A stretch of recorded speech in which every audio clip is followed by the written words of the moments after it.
Don't you dare walk away from me, Dorothy. Stephen's voice cracked as rain soaked through his $1,000 suit. I'd give up everything, every penny, every company, every damn thing, just to hear you say you love me one more time. Welcome back to the Powder Room Tales. If you're new, hit subscribe and join our family. Tell me in the comments, which city are you watching from? Washington, New York, London? Wherever you are, may peace and favor follow you today. Now, let's dive into the story. The fluorescent lights of St. Mary's Hospital buzzed overhead like angry wasps as Dorothy Sparks pulled her stethoscope from around her neck, the weight of 14 straight hours pressing down on her shoulders like a lead blanket. Her navy scrubs bore the battle scars of her shift, a coffee stain from the 3 a.m. emergency, disinfectant spots from the endless cleaning, and the invisible weight of every patient she'd fought to save. Her phone vibrated against her hip. The ICU, again. "Dorothy, your grandmother's asking for you," Nurse Martinez said, her voice gentle but urgent. Her oxygen levels dropped again during the night. Dorothy closed her eyes, leaning against the cold metal of her locker. Grandma Ruby had raised her after her parents died in that car crash when she was 8, worked double shifts at the textile factory, sold her wedding ring to pay for Dorothy's nursing school books, never missed a graduation or a birthday, despite the exhaustion etched in her weathered hands. "I'll be right there," Dorothy whispered, her voice catching. The elevator seemed to move in slow motion as she rode to the 7th floor. Room 714, the same room where she'd spent the last 3 weeks watching machines breathe for the woman who taught her that love wasn't what you said, it was what you sacrificed. "Baby girl," Grandma Ruby's voice was paper thin, but her dark eyes still held that familiar spark. "You look tired." Dorothy took her grandmother's hand, feeling the loose skin and prominent veins, remembering when those same hands had braided her hair for school, packed her lunch, held her when nightmares came. "I'm fine, Grandma. Just worried about you." "Don't you worry about this old bird," Ruby squeezed with surprising strength. "But you need rest, real rest, not that lumpy couch in the family lounge."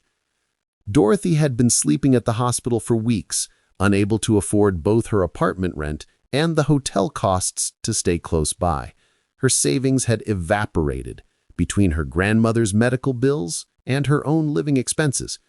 Pride kept her from asking for help, the same pride that had carried 3 generations of women in their family through hardship. "I used my old travel points," Ruby continued, pressing a hotel key card into Dorothy's palm. "The Grand View Hotel, 2 blocks away. They upgraded me to some fancy room, lifetime loyalty, they said. You go sleep in a real bed tonight, baby girl." Dorothy's eyes filled with tears. Even now, even here, her grandmother was taking care of her. "Grandma, you don't have to." "Hush!" Ruby's voice carried the authority of a woman who raised a child while working 2 jobs. "You can't pour from an empty cup. Go." 2 blocks away, Stephen Spencer stood at the floor-to-ceiling windows of his penthouse suite, watching the city lights blur through the rain streaking down the glass. The laptop on his marble desk displayed security footage that made his stomach churn. His hotel staff treating minority guests with barely concealed disdain, losing reservations, assigning inferior rooms, and delays that somehow only affected certain demographics. He'd built an empire on hospitality, on the promise that everyone deserved excellence. The irony tasted like ash in his mouth. His phone buzzed. Richard, his head of security. "Mr. Spencer, we've reviewed the footage from all 15 properties. The patterns are consistent. Stephen's jaw tightened. Schedule meetings with every general manager. Tomorrow. And Richard, I want names. Every employee involved. Sir, that could be hundreds of people across. Then we'll fire hundreds of people. Stephen's voice cut through the night air. I won't have my hotels be places where anyone feels unwelcome because of what they look like.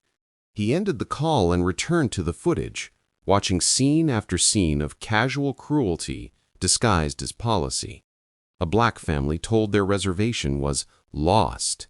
A Latino couple was given a room next to the construction noise. An elderly Asian woman was ignored at the concierge desk, while white guests were served immediately. Each incident felt like a personal betrayal.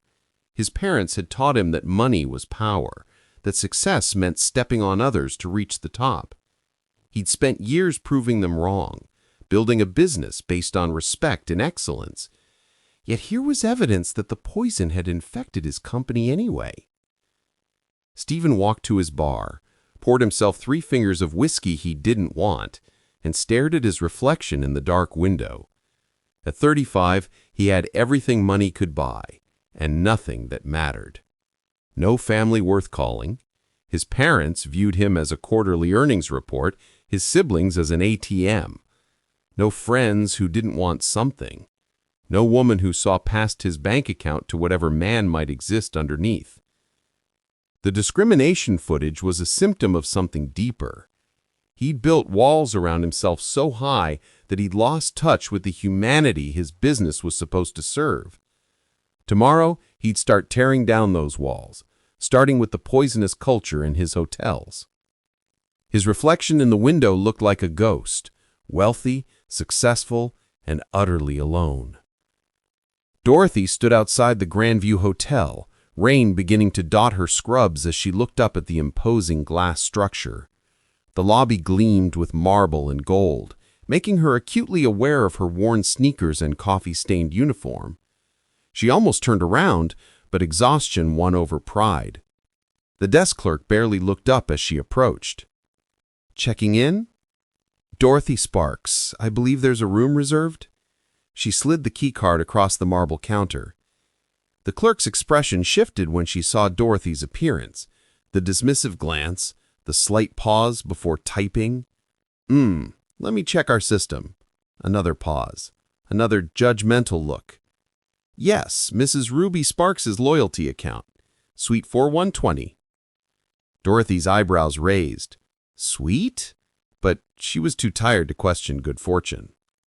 As the elevator climbed to the 41st floor, Dorothy leaned against the wall, letting herself imagine 8 hours of uninterrupted sleep. Tomorrow she'd be back at Ruby's bedside, but tonight she could rest.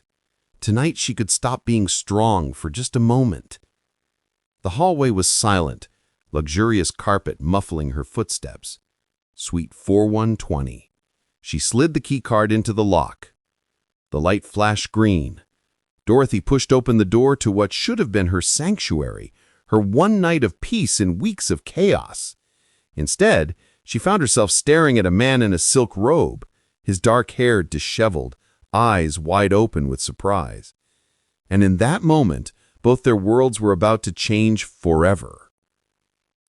When was the last time an unexpected encounter completely shifted your perspective on life? How did it change you? If this story is touching your heart already, hit that subscribe button and let us know in the comments what you think will happen when Dorothy and Stephen meet face to face.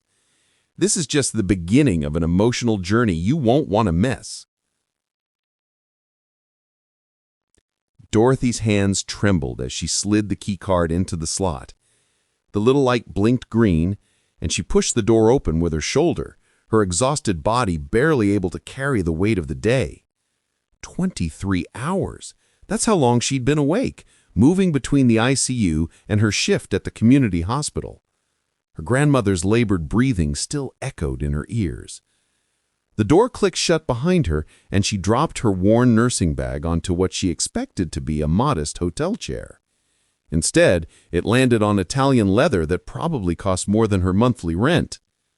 "Excuse me?" Dorothy's head snapped up. A man stood 10 feet away, frozen mid-stride, a silk robe hanging loosely over his tall frame.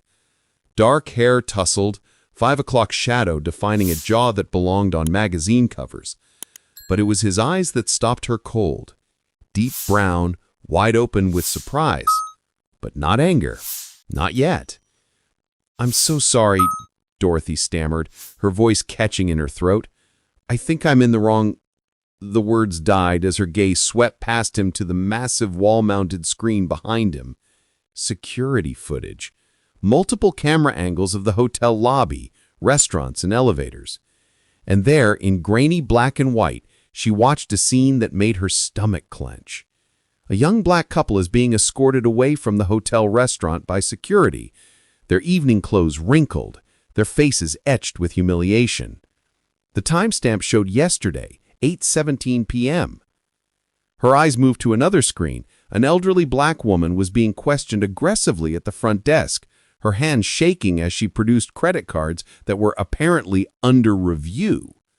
The woman's granddaughter, a girl who couldn't have been more than 12, stood beside her, tears streaming down her face.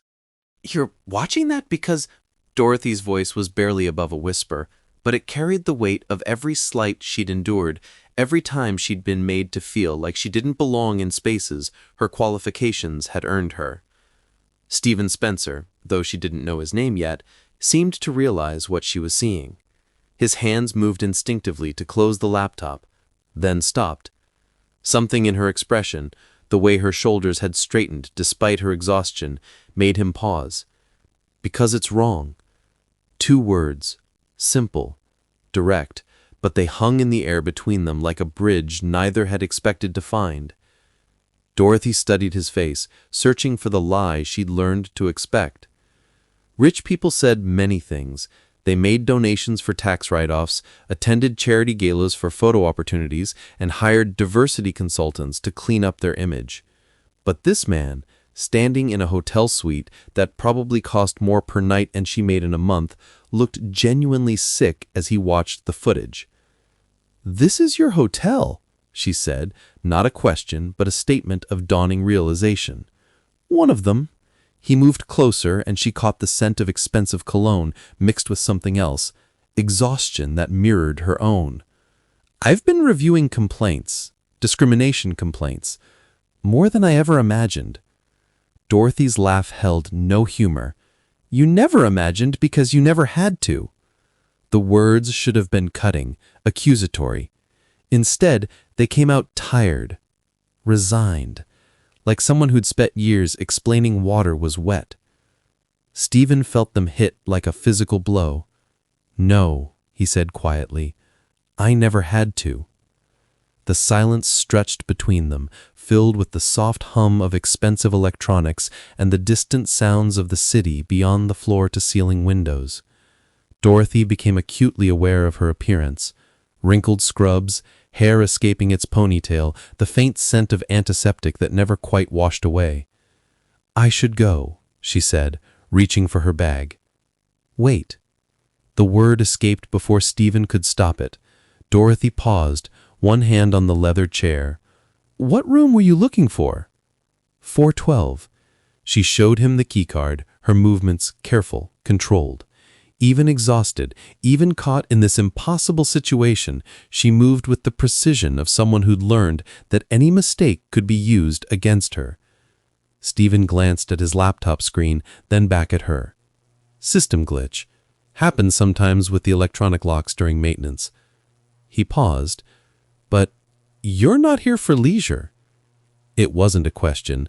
Something in her posture, the weight she carried in her shoulders, spoke of crisis. "My grandmother is in the ICU at Mercy General.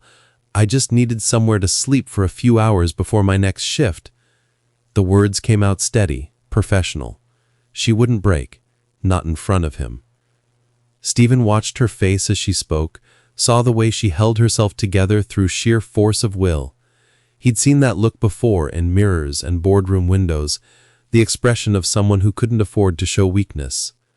"I'm sorry," he said, and meant it in a way that surprised them both. Dorothy nodded once, sharp and efficient. Thank you. And I'm. She moved toward the door, her professional mask sliding back into place. Dorothy. She stopped, hand on the door handle. She hadn't told him her name. Stephen held up a credit card reader from the front desk, from when you checked in. Dorothy Sparks. She turned back to face him, and in that moment, both of them felt something shift. Not love, not yet, but recognition. Two people who understood what it meant to carry weight alone, to fight battles in different arenas, but with the same fierce determination. Stephen Spencer, he said, extending his hand across the space between them. Dorothy looked at the offered hand for a long moment. Then, against every instinct that told her to run, she stepped forward and shook it. His skin was warm, calloused in unexpected places. Hers was steady, strong from years of lifting patients and saving lives. Neither let go immediately. Outside, the city hummed with late-night energy. Inside, two worlds had just collided. Dorothy's hand shook as she fumbled with the keycard to her actual room, 412, 4 floors down from Stephen Spencer's penthouse world. The elevator ride had felt endless. Her reflection in the polished steel doors showed a woman who looked like she'd seen a ghost. Or maybe something worse, hope. Stephen Spencer. She'd Googled him the moment she'd gotten to her room. Spencer Hospitality Group. Net worth estimated at $2.8 billion. Featured in Forbes, Wall Street Journal, and Architectural Digest. A man who owned hotels in 37 countries, who had buildings named after him, who probably spent more on wine in a month than she made in a year. And he'd shaken her hand like she mattered. Dorothy sank onto the modest queen bed, still in her wrinkled scrubs, and pressed her palms against her eyes. "Don't be stupid," she whispered to the empty room. "Don't be that stupid girl who thinks a handshake means something."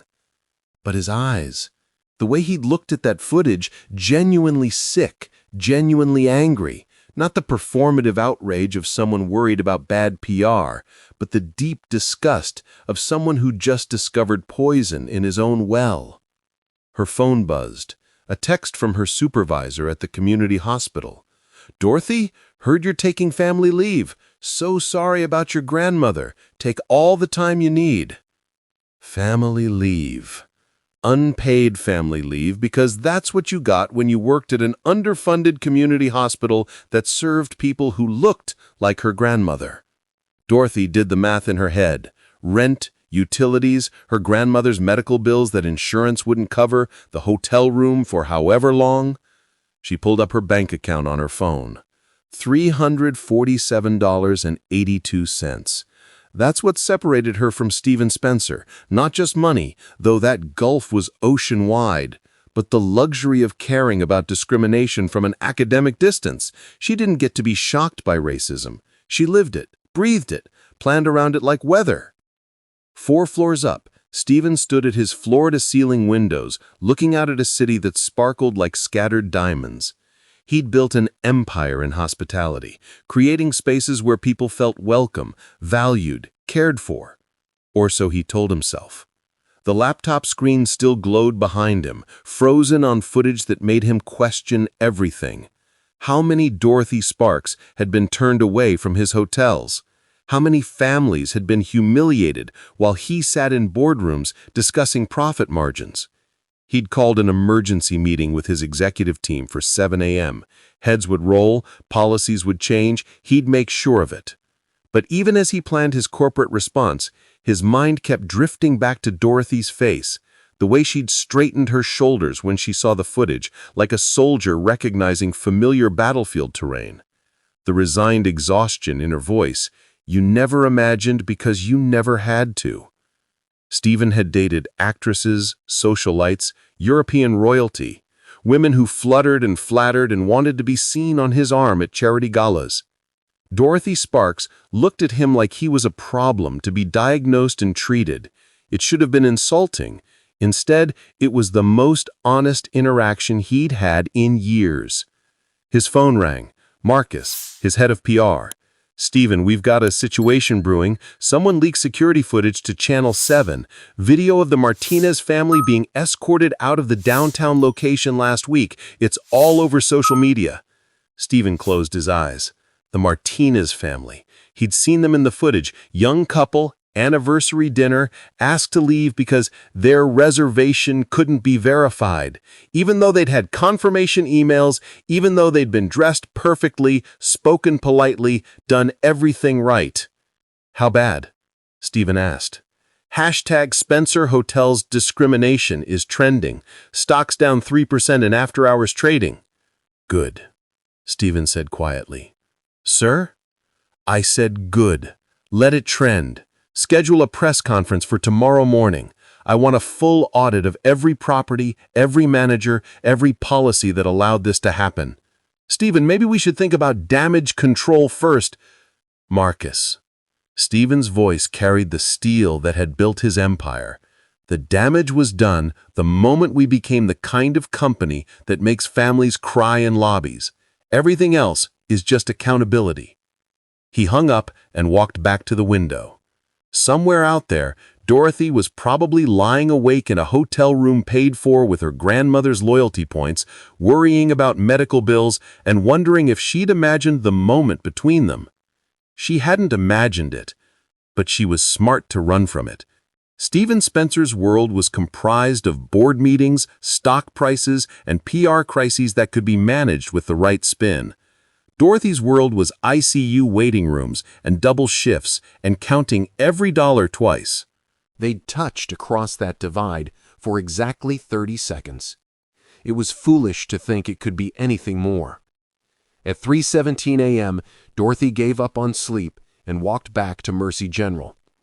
She found her grandmother's night nurse, Maria, who'd been taking care of ICU patients for 23 years, checking vitals in the soft glow of medical equipment. "Any change?" Dorothy asked quietly. Maria shook her head. "Stable, same as when you left." She studied Dorothy's face. "Mija, when's the last time you ate something that didn't come from a vending machine?" Dorothy couldn't remember. "I'm fine. Nurses always are, until we're not." Maria pulled a granola bar from her pocket. "The hospital cafeteria won't open for 3 hours. It's not much, but—" "Thank you." Dorothy accepted the bar, struck by the simple kindness. This was her world. People who shared granola bars and covered each other's shifts and understood that caring for others meant sometimes forgetting to care for yourself. Not penthouse suites and security footage and men who could write checks that solved problems she'd never even be able to imagine. Dorothy settled into the uncomfortable plastic chair beside her grandmother's bed and took her hand. Skin like tissue paper, but still warm, still fighting. "I met someone today, Grandmama. Someone I have no business thinking about. You'd probably tell me to be practical, to stay in my lane." Her grandmother's chest rose and fell with mechanical precision, the ventilator breathing for both of them. "I'm trying to be practical. I really am." But he looked at those videos like his heart was breaking. And I think maybe it was. Outside, the city began its slow transformation from night to dawn. 4 floors up, in a hotel that belonged to a different universe, Stephen Spencer stood at another window, looking at the same sky. Neither slept. Both pretended they weren't thinking about a handshake that lasted 3 seconds too long. What walls do you build around your heart to protect yourself from disappointment? And how do they sometimes also protect you from joy? Have you ever walked away from a connection because it felt too complicated or impossible? Share your thoughts below. Sometimes the most meaningful relationships come from the most unexpected places. Dorothy pushed through the double doors of Mercy General's cardiac ICU, her coffee-stained scrubs replaced with clean jeans and a faded Northwestern University sweatshirt, her grandmother's, from the nursing program Dorothy had completed with honors. The antiseptic smell hit her nostrils, but today it carried the weight of personal fear rather than professional routine. Room 314. The numbers had become burned into her memory over the past 3 days. She turned the corner, expecting to find the same sterile tableau she'd left 6 hours earlier. Her grandmother's frail form surrounded by beeping machines, the uncomfortable visitor's chair that had become her second home, the view of the parking garage that she'd memorized in quiet moments. Instead, she found Stephen Spencer standing beside her grandmother's bed. His tall frame bent slightly as he listened to something the elderly woman was whispering.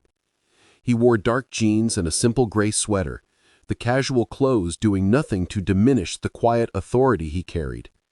A man in a white coat, someone Dorothy didn't recognize, stood nearby, reviewing a chart with intense focus. "What?" Dorothy's voice caught in her throat. "Dorothy," her grandmother's voice was weak but clear, "this young man brought Dr. Martinez to see me, the heart specialist from Johns Hopkins." Dr. Martinez stepped forward, extending his hand to Dorothy with a warm smile. "Miss Sparks, I've been reviewing your grandmother's case with Dr. Peterson. Your grandmother has been telling me about her brilliant granddaughter, the nurse who works in the community clinic downtown." Dorothy shook his hand automatically, her mind racing. Dr. Martinez. She'd heard of him, one of the most respected cardiac surgeons on the East Coast, the kind of doctor who had months-long waiting lists and consultation fees that cost more than most people's cars. "I don't understand," Dorothy said carefully, her eyes moving between Stephen and the doctor.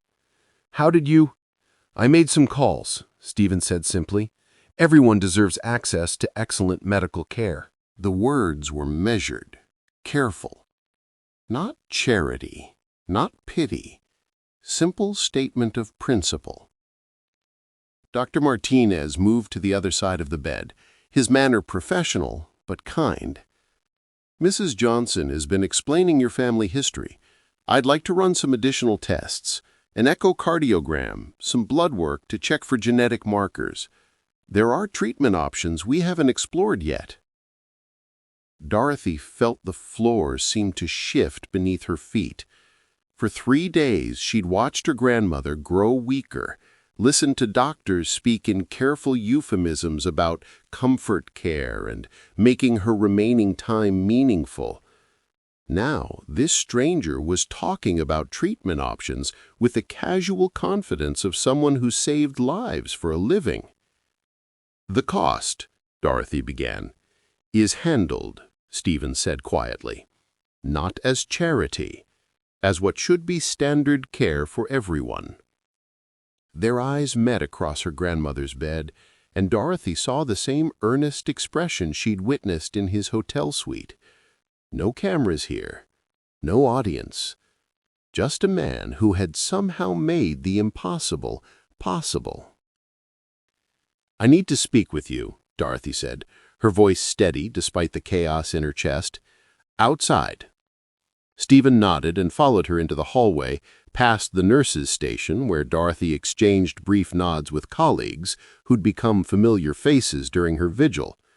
The hallway stretched before them, fluorescent lights humming overhead, the constant background symphony of monitors and overhead pages, creating an odd intimacy. "Why?" Dorothy asked when they were far enough from the room. She crossed her arms, not defensively, but to steady herself. "I don't know you. You don't know us. Why would you do this?" Stephen leaned against the wall, and she noticed the fatigue around his eyes.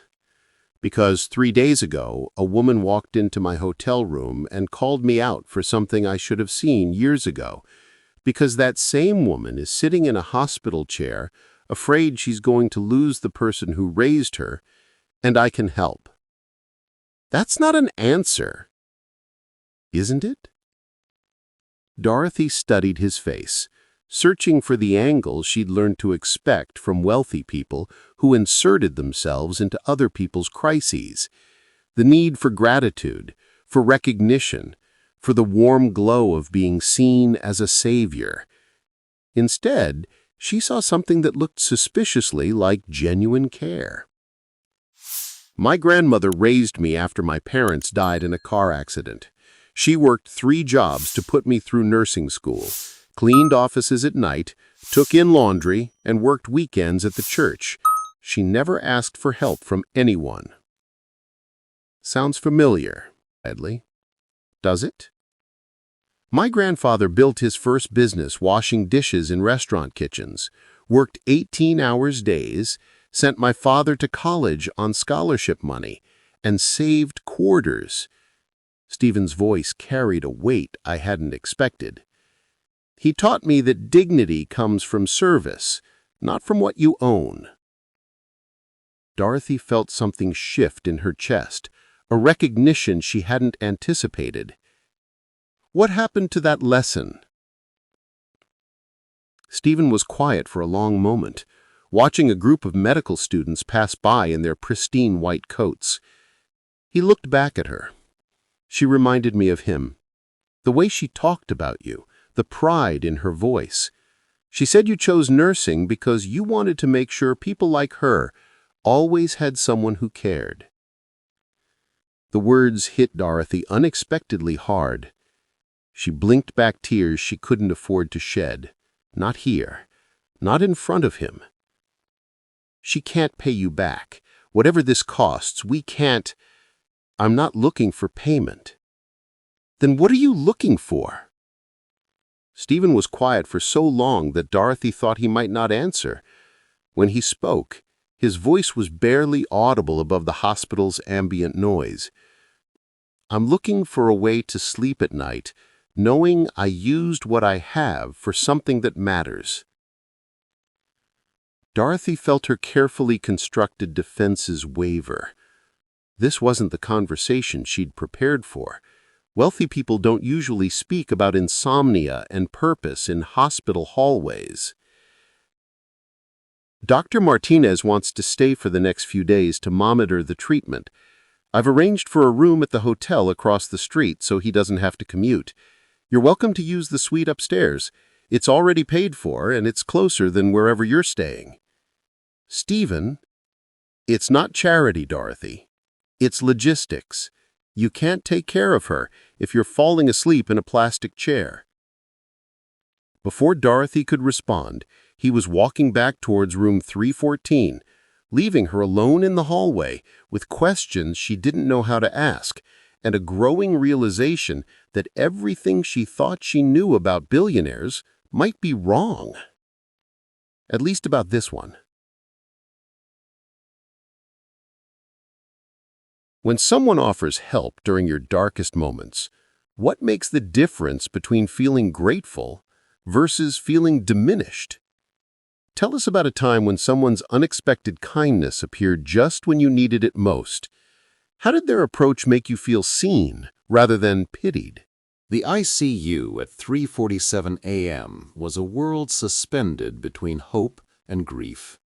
Machines hummed their electronic lullabies, while families kept vigil in uncomfortable chairs, catching fragments of sleep between the hourly checks and sudden alarms that could change everything.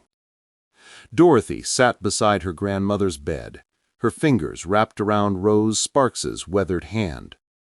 The oxygen mask fogged with each shallow breath, and Dorothy found herself counting the intervals, timing them like the nurses had taught her to do when she was just 7 years old, visiting her grandmother at the factory where she worked 3 jobs to keep them afloat.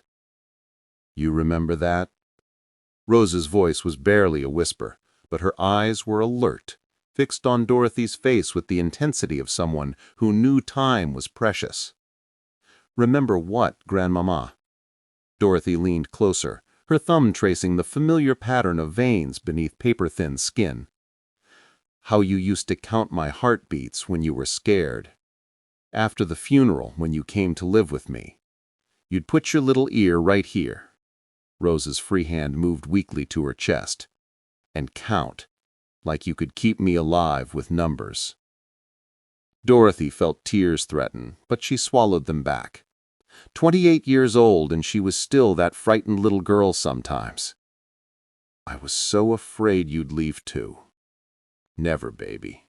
Not until you were ready." A soft knock interrupted them. Stephen stood in the doorway, hesitant, carrying 2 cups of coffee from the good place down the street, not the hospital vending machine swill. He'd learned Dorothy's preferences over the past 3 days. Cream, no sugar, strong enough to wake the dead. "I can come back," he said quietly. But Rose's eyes had found him, sharp and assessing despite her condition. "You're the hotel man," she said, and Stephen felt himself being measured by someone who'd learned to read people's character in the space between heartbeats. "Yes, ma'am." He approached slowly, offering Dorothy her coffee. Their fingers brushed as she took it, a now familiar spark that neither acknowledged but both felt. "Sit down, boy. You're making me nervous hovering like that." Stephen looked to Dorothy, who nodded toward the spare chair. As he settled beside her, Rose studied them both with the keen observation of someone who'd raised children through every storm life could offer. "Dorothy hasn't told you much about us, has she?" Rose's voice carried a knowing smile. "Grandmama," Dorothy started, but Rose waved her quiet. "Hush now. Man's been here every day, bringing you food, making sure you sleep. Least we can do is let him know who he's caring for." Rose's eyes moved to Stephen. "This child here, she came to me when she was 7 years old. Parents died in a car accident on I-85, rain-slicked road. Drunk driver ran a red light. I'm sorry." "Nothing to be sorry for, honey. Wasn't your drunk driver." Rose's pragmatism was gentle but firm. "But this little one, she arrived at my door with nothing but a backpack and more hurt than any child should carry. You know what she said to me?" Dorothy closed her eyes and remembered. She said, "I'll be good, I promise. I won't be too much trouble. Please don't send me away." Rose's voice cracked slightly. 7 years old, and she already believed she had to earn love. Stephen watched Dorothy's profile, saw the way she held herself perfectly still, as if movement might shatter something fragile. "I worked 3 jobs then. Cleaning office buildings at night, lunch lady at the elementary school, and weekend shifts at the textile factory. Left before Dorothy woke up, came home after she was asleep sometimes. But you know what she did?" Stephen shook his head. "She learned to take care of herself. And then she started taking care of me. 8 years old, making sure I ate dinner when I dragged myself home. 9 years old, doing our homework by streetlight because we couldn't always keep the electricity on. 10 years old, walking herself to the free clinic when she had strep throat because I was pulling a double shift and couldn't miss work." "Grandmama, stop!" Dorothy's voice was thick. "No, baby, let me tell this story. It's important." Rose squeezed Dorothy's hand. By the time she was 12, she was tutoring other kids for pocket money. 14, she had a part-time job bagging groceries. 16, she was taking care of me when I had the heart attack, learning to give me my medications, checking my blood pressure every morning before school. Stephen felt something profound shifting in his chest as he listened. He'd grown up with nannies and boarding schools, with trust funds and family expectations. Dorothy had grown up with responsibility and resilience forged in circumstances that would have broken many people. "She got a full scholarship to nursing school," Rose continued, pride evident in every word. "Not because things were easy for her, but because she made them possible. You understand the difference?" Stephen nodded, though he wasn't sure he truly understood until Rose continued. "This child never learned to take without giving back twice as much. Never learned to accept help without feeling like she owed something. She's spent her whole life believing she has to prove she deserves to be in whatever room she's in." Dorothy's hand was trembling now, and Stephen reached over without thinking, covering both her hands with one of his own. The gesture was instinctive, protective.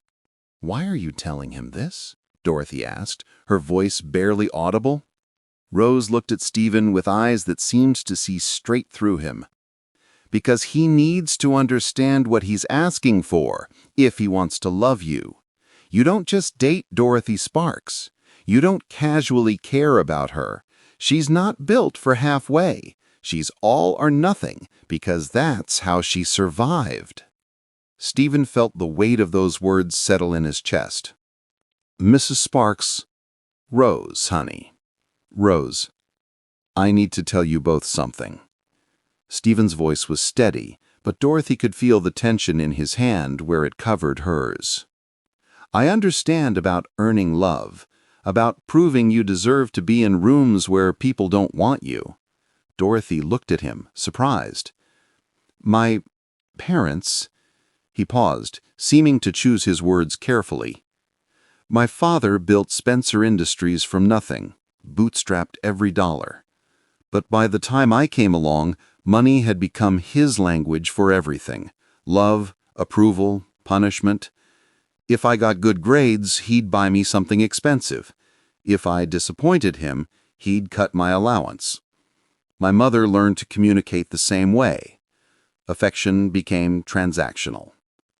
He was quiet for a moment, staring at their joined hands. "I had 3 siblings. We competed for scraps of genuine attention by achieving bigger and bigger things. My brother overdosed at 25, trying to numb the pressure. My sister hasn't spoken to the family in 6 years. My youngest brother only calls when he needs money to pay gambling debts." Rose's expression softened. "And you?"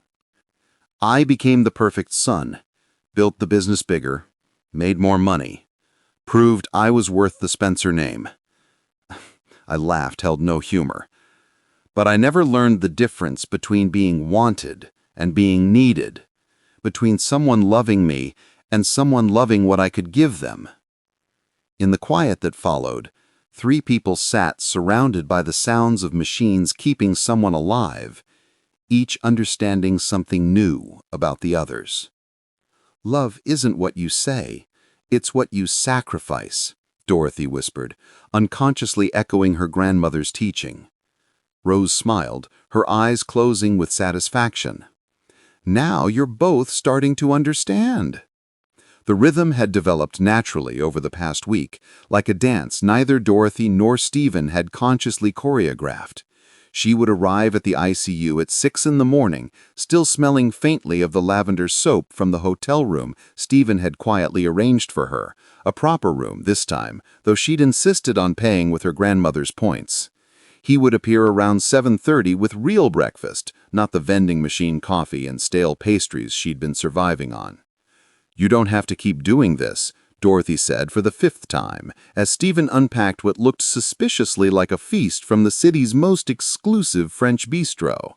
Croissants that flaked perfectly, eggs Benedict that steamed in the morning light filtering through the ICU windows, fresh berries that probably cost more than her weekly grocery budget. "I know," Stephen replied, the same answer he'd given every time. He handed her a real fork, actual silverware instead of plastic. How did she sleep? Dorothy accepted the fork, their fingers brushing briefly, a moment of warmth that had become as routine as it was electric. "Better. The new medication seems to be helping with the fluid retention. She even asked for ice chips around 3 a.m. That's good, right?" But Stephen was already shaking his head, closing the phone without reading the message. "They can wait." "Stephen, you can't just ignore your responsibilities because—" "Because what?" He leaned forward, his eyes intense. "Because you matter to me? Because sitting in this terrible chair, eating overpriced eggs with you is the best part of my day? Because your grandmother's stories about raising you are more interesting than any merger I've ever closed?" The words hit Dorothy like a physical force. She could see the truth of them in his face, the way he'd said it without thinking, without his usual careful control. "I matter to you," she repeated softly. Stephen's expression shifted, vulnerability replacing intensity. "More than I know how to handle, if I'm being honest." Through the ICU window, Dorothy could see her grandmother stirring slightly, her fingers moving against the white hospital sheets. The monitors beeped their steady rhythm, marking time and heartbeats and breaths. "She's going to wake up soon," Dorothy said. She always does around 9:30, asks for ice chips and complains about the TV volume. Then I'll stay until 9:30. What about your board meeting? Stephen reached across the space between their chairs and took her hand. His thumb traced across her knuckles, a gesture so tender that it made her breath catch. Dorothy, I spent 35 years building an empire, and I can't remember a single moment of it that felt as important as this. Outside the ICU, the hospital hummed with its constant activity, but in their small corner, surrounded by plastic chairs and the detritus of shared breakfast, Dorothy and Stephen had found something neither had been looking for. Something that felt like coming home. What moments in your life have felt more valuable than any achievement or success you've worked toward? Tell us about a time when someone's presence during a difficult period changed everything for you. How did they show up in ways that mattered most? The morning Dorothy's grandmother passed away, the sky was the color of old pewter, heavy with unshed rain. She had been holding her hand when the monitors finally fell silent, whispering stories about the nursing program Grandma Rose had sacrificed everything to make possible. Stephen stood at the window, giving her space but staying close enough that his presence anchored her to something solid when the world tilted sideways. "She waited for you," she whispered to him later, as the funeral home staff moved with practiced efficiency around them. Stephen's throat worked soundlessly. In the 3 weeks since their hospital vigil began, Rose Sparks had become more than Dorothy's grandmother to him. She'd been the mother figure who asked about his dreams instead of his portfolio, who called him baby while teaching him to play spades, who'd looked at him and seen Stephen instead of Spencer Industries. The funeral was scheduled for Thursday morning at New Hope Baptist Church, where Rose had sung in the choir for 47 years. Dorothy wanted something simple, dignified, a celebration of a woman who'd poured her life into loving others. She should have known that nothing involving Stephen Spencer could stay simple. The first photographer appeared as mourners gathered outside the church, then another. By the time the service began, a small crowd of reporters had assembled across the street, telephoto lenses trained on the entrance like weapons. Dorothy noticed, but tried to push it from her mind. This was about Grandma Rose. Nothing else mattered. The service was beautiful. Pastor Williams spoke about Rose's legacy of love, her tireless work in the community, and the granddaughter she'd raised to heal others. Dorothy delivered a eulogy that left not a dry eye in the sanctuary, her voice steady despite the tears that wouldn't stop falling. Stephen sat in the back, having insisted he didn't belong in the family section despite Dorothy's protests. But when she faltered during her speech, when the words caught in her throat as she spoke about her grandmother's dreams for her future, he was the face she found in the crowd, the anchor that helped her finish. After the burial, as family and friends gathered at the church for the repast, Dorothy's phone began buzzing. Then Stephen's, then everyone's. The headlines hit social media first. Billionaire's hospital romance. Spencer heir courts grieving nurse. From bedside to billions. Gold digger targets hotel magnate during family tragedy. Love or money? Nurse meets millionaire over grandmother's deathbed. The photos were worse. Stephen's hand on Dorothy's back as they left the hospital.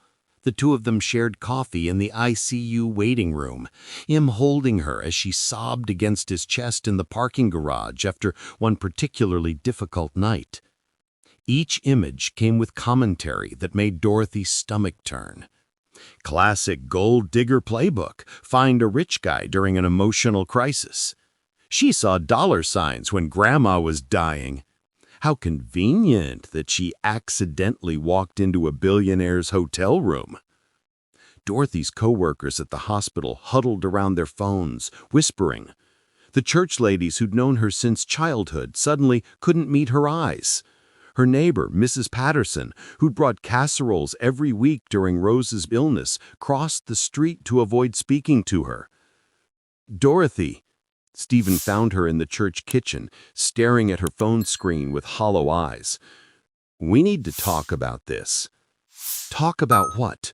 About how your presence turned my grandmother's funeral into a circus? About how everyone I've ever known now thinks I'm some kind of predator who used my dying grandmother to seduce a rich man?" Her voice was steady, professional. That scared him more than screaming would have. "That's not what happened, and you know it. What we have is real. What we've built these past weeks." "What we've built?" Dorothy's laugh was sharp, brittle. "Stephen, look around you. Look at what your world does to mine." She showed him her phone. The messages were brutal. "Always knew you thought you were better than the rest of us. Using your grandmother's death to catch a man? Rose would be ashamed. Don't come back to the ICU. Nobody wants to work with a gold digger." "My reputation is destroyed. My career could be over. The patients I've spent years building trust with will never look at me the same way." Dorothy's voice cracked for the first time. "And you know what the worst part is?" Stephen waited, dreading her answer. "Part of me knew this would happen. Part of me knew that being with you would cost me everything I've worked for. But I thought—" She shook her head. "I thought maybe this time would be different." "It is different," Stephen insisted, reaching for her hands. "Dorothy, we can fight this. I have lawyers, PR people. We can control the narrative." "Control the narrative?" Dorothy stepped back as if he'd slapped her. "Do you hear yourself? You want to spin my grandmother's death, our relationship, like it's some corporate merger gone wrong?" "That's not what I meant." "It's exactly what you meant. Because that's your world, Stephen. Everything is manageable, controllable, and fixable with the right amount of money and influence." Her voice broke completely now. "But you can't fix this. You can't fix what it means to be a black woman who dared to love above her station." The words hit Stephen like physical blows. "Above your station? Dorothy, you're worth 10 of me. Your intelligence, your compassion, your strength. Tell that to the world." The dam burst, and all her pain came flooding out. "Tell that to the reporters who reduced me to a stereotype in a single headline. Tell that to my coworkers who think I'm calculating enough to use my grandmother's deathbed as a dating strategy." Stephen stood there, helpless, watching the woman he loved shatter in front of him. Everything he'd tried to protect her from, everything he'd tried to keep separate from their bubble of hospital waiting rooms and whispered conversations, had crashed down around them. "I love you," he said desperately. "Whatever else happens, whatever they say, that's real. What we have is real." Dorothy looked at him for a long moment, her dark eyes swimming with unshed tears. When she spoke, her voice was quiet, final. "Love isn't enough, Stephen. Your grandmother was right. Love is what you sacrifice. But I can't sacrifice everything I am, everything I've worked for, everything my grandmother died believing about me." She picked up her purse, her movements careful and controlled. "We're from different worlds. I forgot that for a moment, but I won't make that mistake again." "Dorothy, please, don't." She held up her hand, stopping him mid-sentence. "Don't make this harder than it already is. Don't make me explain why a black nurse from the South Side can't afford to be seen as someone who trades grief for gold." She walked to the door, then paused without turning around. "Thank you for caring about my grandmother. That meant something, even if this can't." Then she was gone, leaving Stephen alone in the church kitchen, surrounded by casserole dishes and condolence cards, holding the shattered pieces of a love story that never stood a chance. Outside, the photographers were still waiting. 3 weeks had passed since Dorothy walked away from Stephen in the rain, and the silence between them stretched like an ocean neither knew how to cross. Dorothy stood at the nurse's station, mechanically updating patient charts, but her mind was elsewhere. The whispers had finally died down, Her coworkers no longer shot her sideways glances or made snide comments about billionaire boyfriends. She should have felt relief. Instead, she felt hollow. "You look like hell," said Marcus, one of the few colleagues who'd stood by her through the media circus. He leaned against the counter, his scrubs as wrinkled as her own. "When's the last time you actually went home?" "Home's quiet," Dorothy replied without looking up. Too quiet. Every corner of her small apartment reminded her of Stephen. The way he listened when she talked about her grandmother. How he'd remembered every story, every detail. How he'd made her feel seen in a way no one ever had. Her phone buzzed. Another text from her sister. "Saw the news about the healthcare foundation. Grammy would be proud." Dorothy's hand stilled on the chart. She'd been avoiding the news, but apparently Stephen had established some kind of medical foundation. In her grandmother's name. The thought made her chest tighten with an emotion she couldn't name. "Dr. Martinez wants to see you," Marcus said gently. "Conference room 3. Dorothy's stomach dropped. Dr. Martinez only called people to conference rooms for serious conversations, promotions, or terminations. Given recent events, she suspected which one this would be. Meanwhile, across the city, Stephen sat in his lawyer's office staring at documents that would change everything.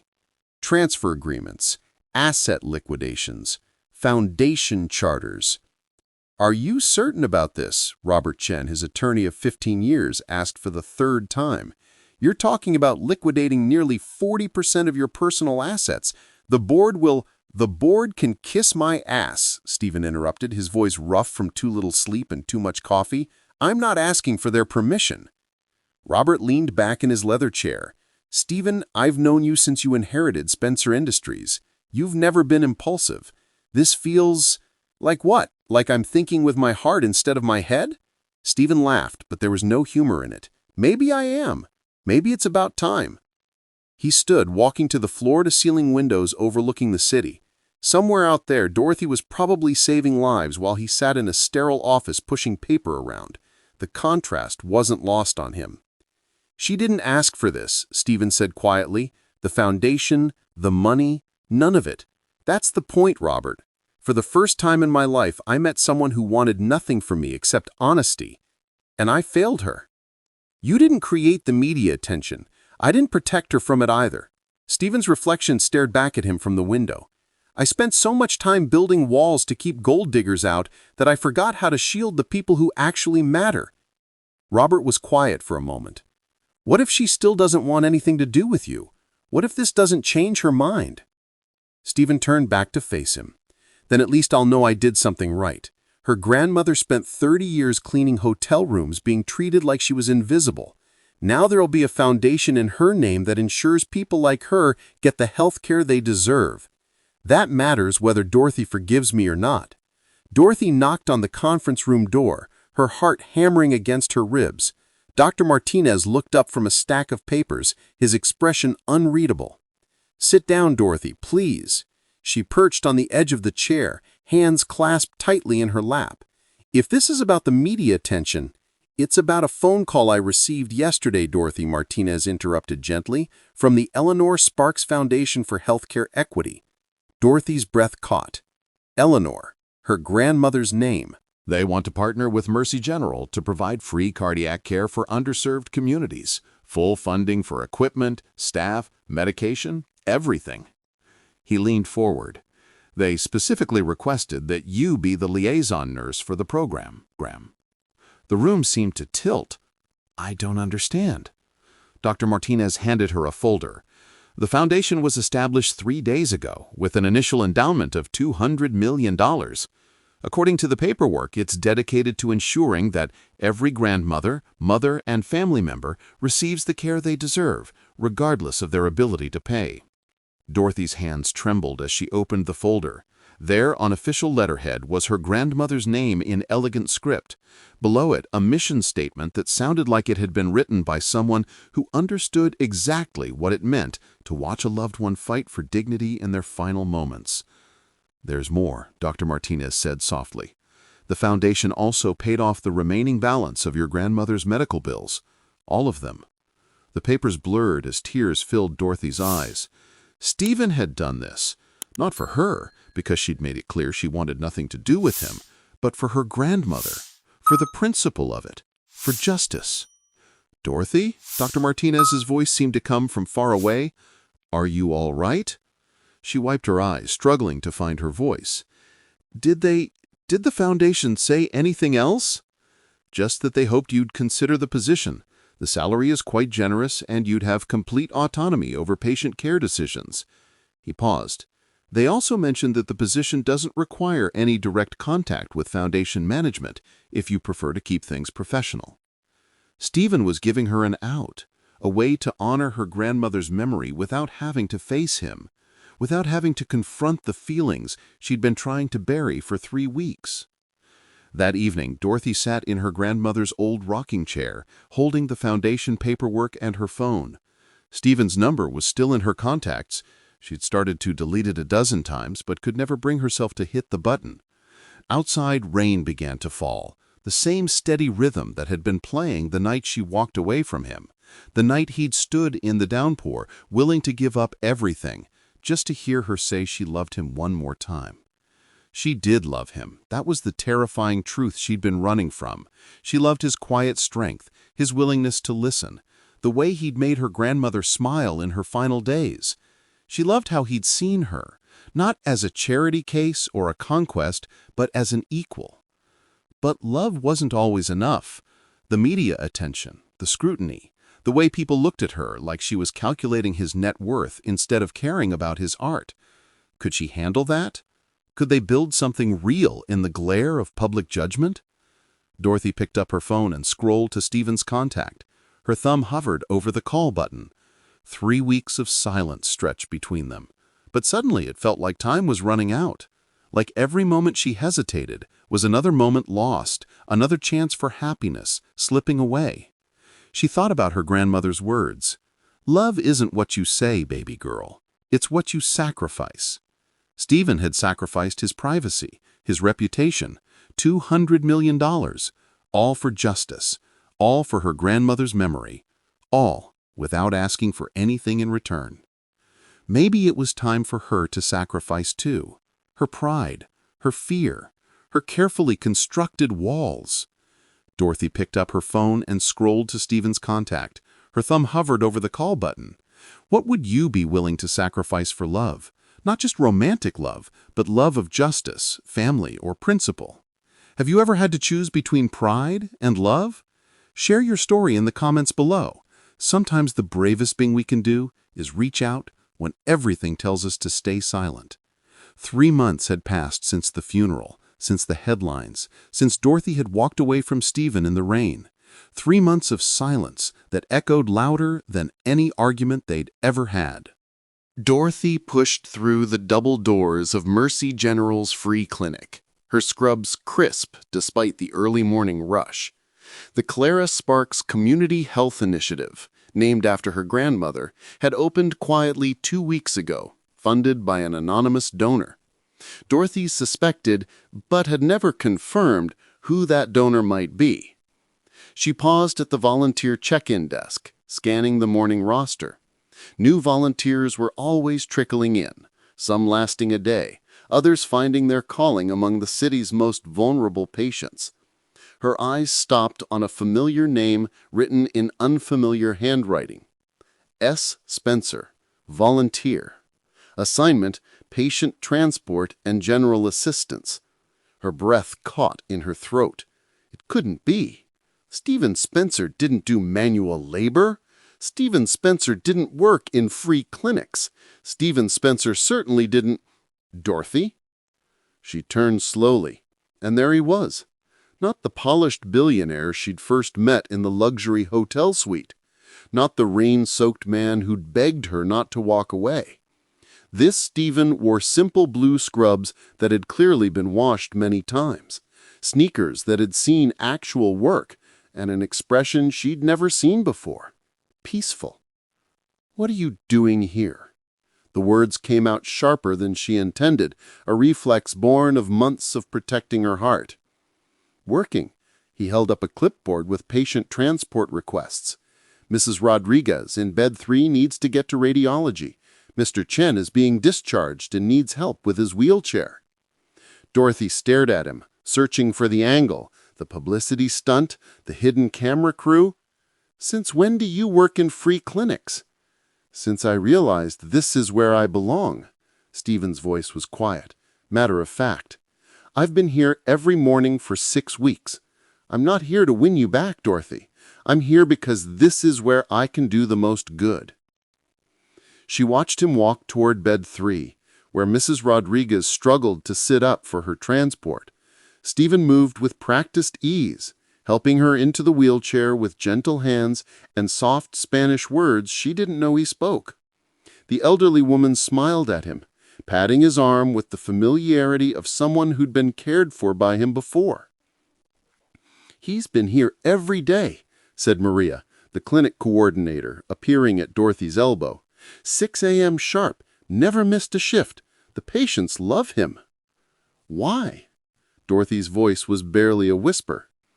"I asked him that once," Maria continued, watching Stephen carefully navigate Mrs. Rodriguez's wheelchair around a tight corner.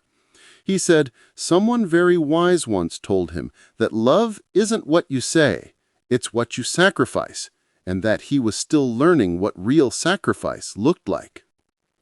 Dorothy's heart clenched. Her grandmother's words, spoken in Stephen's voice through Maria's retelling, hit her like a physical blow. She threw herself into work, trying to ignore Stephen's presence, but it was impossible.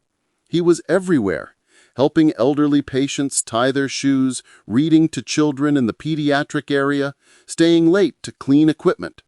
He moved through the clinic like he belonged there, like he'd found something he'd been searching for his entire life. During her lunch break, Dorothy found herself in the small memorial garden behind the clinic, another anonymous donation that had appeared overnight. A simple plaque read, "In memory of Clara Sparks, who taught us that love is measured not in words, but in service." "She would have liked this," she said softly, not turning around when she heard footsteps on the gravel path. "I hope so." Stephen sat on the bench beside her, careful to maintain distance. "She told me to take care of you. I'm still figuring out how." Dorothy turned to look at him, really look at him. The expensive cologne was gone, replaced by the faint scent of hospital soap. The perfectly styled hair now fell naturally across her forehead. The designer clothes had been traded for scrubs that bore the honest stains of hard work. "Why?" she asked again.